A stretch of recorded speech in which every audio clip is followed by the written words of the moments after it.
All right. So today I'm going to talk about the formula for human fulfillment, but with a little twist. If you're not familiar with Maslow's work and his hierarchy of needs, I'm going to give a brief overview of it here, but I highly recommend you go and do a deeper dive into it. In fact, there's a beautiful article that was written that expresses this in, I think, one of the most comprehensive ways and simple ways. But I'm just going to go through a quick overview for the sake of the greater conversation I want to have. So Maslow's hierarchy of needs. Maslow was a researcher who was interested in understanding what motivates humans to do what we do, regardless of where we come from. So he went and he studied different communities and different cultures in the 1940s. And his body of work ultimately produced Maslow's hierarchy of needs. It's a pyramid when you look at it visually with 5 levels. Sometimes I've seen it broken up into more distinct levels, but the 5 levels, to keep it simple, starting at the bottom, are physiological needs. So the need for food, water, shelter, warmth, the physical needs that we have. If I'm freezing, I'm not going to be thinking about how much money is in my bank account. If I'm starving or thirsty, I'm not going to be thinking about higher level of needs. So physiological is the baseline. If the first level of needs in the physiological realm are met, then we start to pursue other safety needs. So the needs for physical, emotional, and mental safety, which can mean a lot. There's the need for financial safety and security. All the things that make us feel more secure that we're going to be okay. Safety from physical harm, right? That no one's going to hurt me, try to violate me. That's the second level. Third level, this is the need for belonging. This is the need for love and intimacy, relationships, meaningful relationships, and connection with other human beings. Those needs need to get met. Fourth level, if we made it all the way up to the fourth level, now we're talking about our esteem needs, the need to feel significant, the need to feel like I'm making a contribution to my community, the people around me, to be mirrored back as being somebody with value, to feel strong, to feel free and fully expressed. That's the fourth level. And if we make it through all of those 4 levels, then the tip of the pyramid in Maslow's hierarchy is self-actualization. The experience of fulfilling a unique self-purpose in this lifetime. So reviewing, all the way at the bottom, physiological. Next level up, safety, security needs. Right above that is a sense of belonging, belonging, connection, love, meaningful relationships. Fourth level is esteem, significance, feeling like there's contribution that I'm making to the world and value that I inherently have. And at the top, self-actualization, the opportunity for me to identify my unique place, my unique gift that I give back to the world. Now, this is a beautiful model that I find a lot of value in. And my understanding of this model is that you cannot progress to the next level of needs. I can't start addressing my needs for belonging if my physiological needs are not met. The priority is going to be at the lowest level of needs. Until those needs are met, then I can go to the next level. Once those needs are met, then I can go to the next level, and so on and so forth, all the way up the chain, building to the top of the pyramid, which is self-actualization, which anybody out there in personal development or self-growth is looking to achieve ultimately. We're wanting to identify and express the unique gift that I have in the world. That to me is the simplest way of describing self-actualization. Now, here's the twist on things. So maybe you've heard of Maslow's hierarchy. Maybe everything I said up until now has just been a review of this model and tool. If that's the case, then great.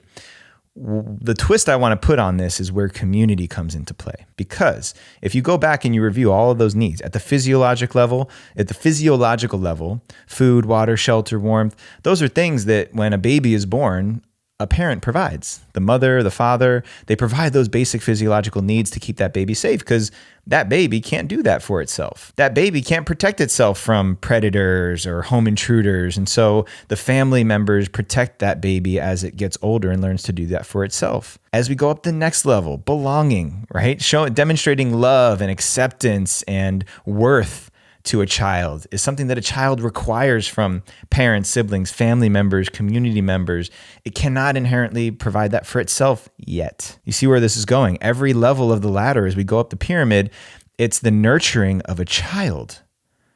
Before a human being can provide those needs for itself, before I can take care of myself financially, before I can put food on my table, before I know where to access and find fresh, healthy water for me to drink, before I know how to navigate meaningful relationships and create connection with other people, the community provides that for me. So this model of Maslow's hierarchy is something that I often hear adults talking about. How do we learn how to essentially be adults?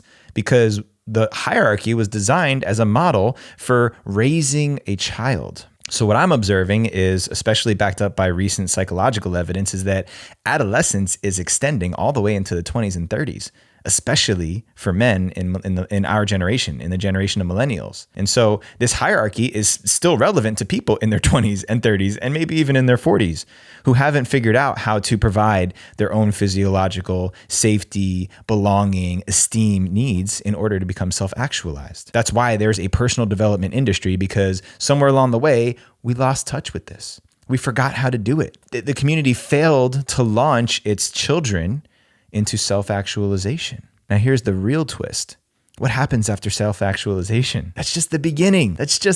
I know it's the tip of the pyramid according to Maslow, but after self-actualization comes community actualization. I burst out of my own bubble of self-actualization. I've got all the pieces of the puzzle put together in a beautiful way. I feel good. I feel empowered. I feel ready to be of service. And I look to my left and, what do you know? Somebody else who's done their work to become self-actualized, somebody else who figured out how to provide all of their needs, identified who they are, found a way to deliver that gift to the world, and boom, now I've got a homie. Pound it up. Let's go. Let's go take care of this community. And then another, and then another, and then another, and then another.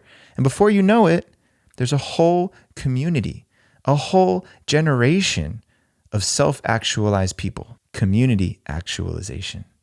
What happens after community actualization? Self-actualization, community actualization. Then it moves to cultural perpetuity. It moves to legacy.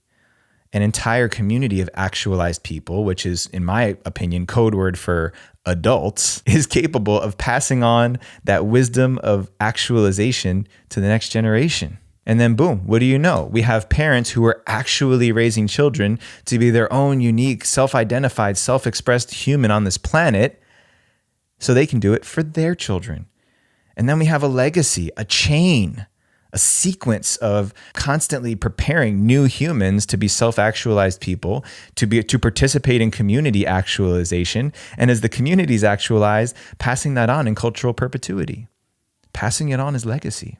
So I've spoken about this before. Maybe you've heard me talk about this here or somewhere else, but I wanted to bring it back because to me, it's also specifically relevant for where the Rising Man community is right now. And really where all of us as a people are right now. Because if you didn't have the experience of launching into adulthood as a self-actualized human, which I did not, I graduated grad school, I got out into the world, I had a job, I was meeting many of the lower level needs on Maslow's hierarchy, but I hadn't made it quite to the top. And at that point, my parents, my family, my community had given me everything they possibly could, everything that they had. Because what they thought was you need to be able to provide the basics for yourself, get out in the world and you'll figure the rest out. The belonging, love, intimate relationships, and esteem, significance, contribution, strength, freedom, and self-actualization, those were the three layers of that pyramid that weren't satisfied for me by the time that I launched from my family and went out on my own. And I know that this is true for so many men because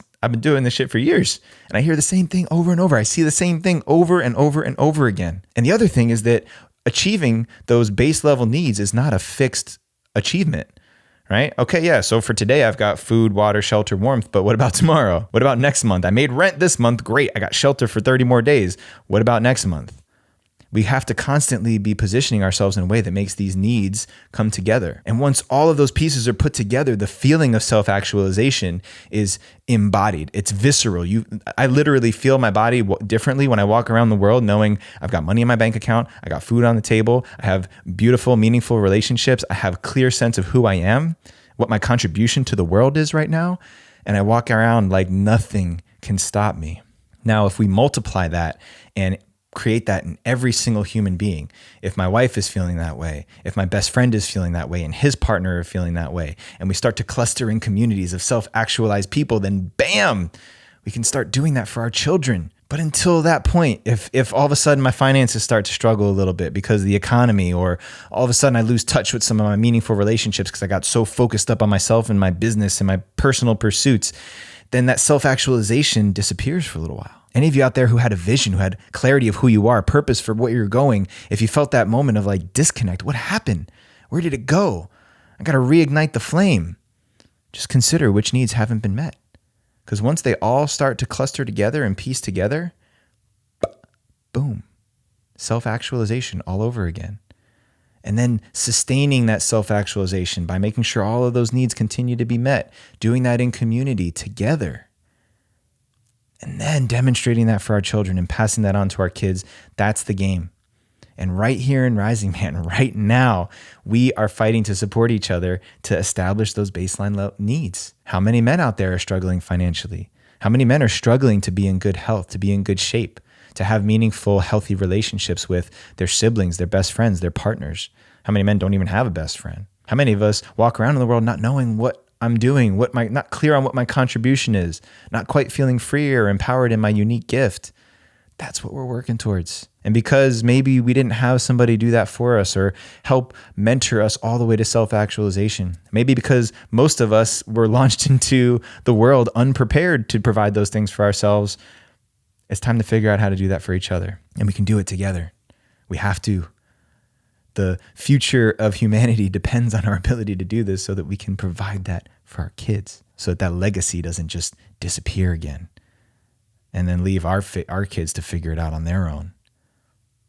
I don't know about you, but I'm determined not to do that. I'm determined to become a self-actualized person who is walking around in the world every single day as a self-actualized human being, and to participate in community actualization, lifting my brothers and my sisters up to feel that experience of self-actualization every single day, to show our children what that looks like and to support them in finding their own way to self-actualization. It's game on. It's time. It's time for us to do this. And this is the place for us to do this together as men. This is the place for us to start building that legacy all over again so we can pass on the most important gift in the world to our kids. An example of what it looks like to become a fully expressed human in a community of other fully expressed humans. Share this one up. I'm not even asking you nicely. Share it, because this is something that needs to be heard. We need to spread this message. We need to communicate how important it is for us to provide these needs collectively and collaboratively together, because frankly, most of us are failing to do it on our own. And there's no reason for us to do it on our own. We're here to collaborate, connect, and work together. So share it up. Send it out to everybody who needs to hear it. Stand at the mountaintop, get on the soapbox. I don't care. Share it, give it. Let people hear this message. And then make sure you guys swing back and tune in for another transmission next week on the Monday Morning Meditations. Peace, love. Catch you next week.